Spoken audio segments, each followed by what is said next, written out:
Your arm's going to be hurting. I keep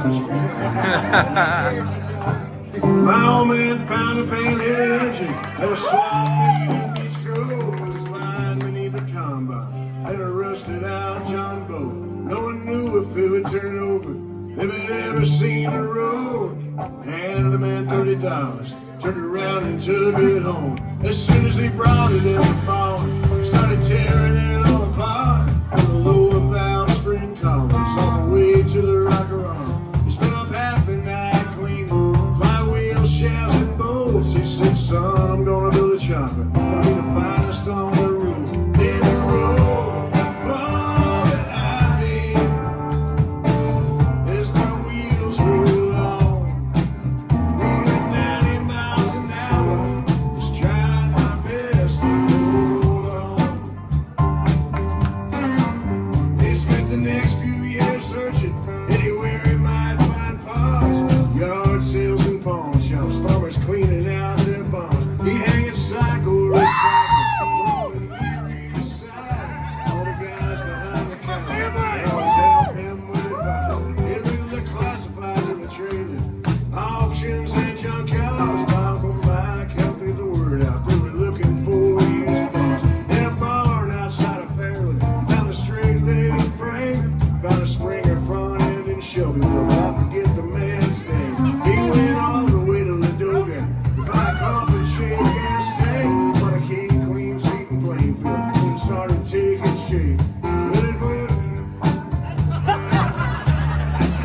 Almost there. Here we go.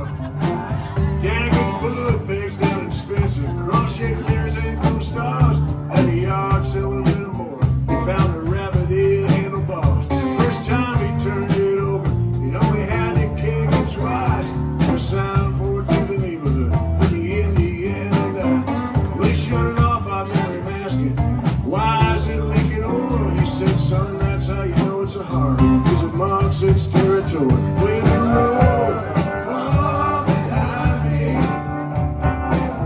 as my wheels roll on, rolling 90 miles an hour, just trying my best to hold on. Take it, Joe.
got the bike back.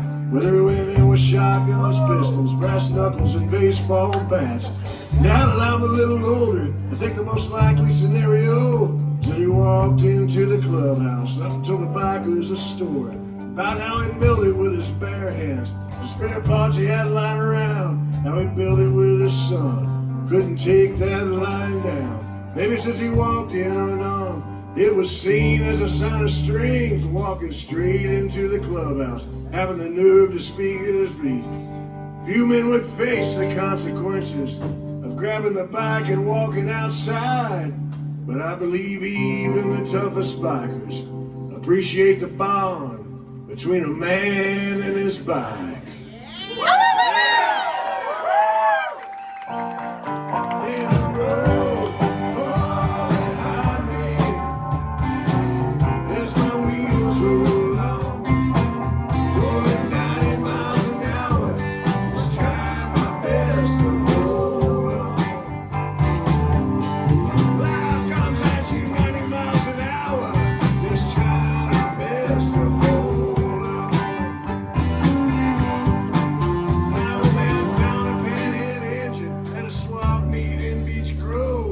Son, I'm gonna build a chopper.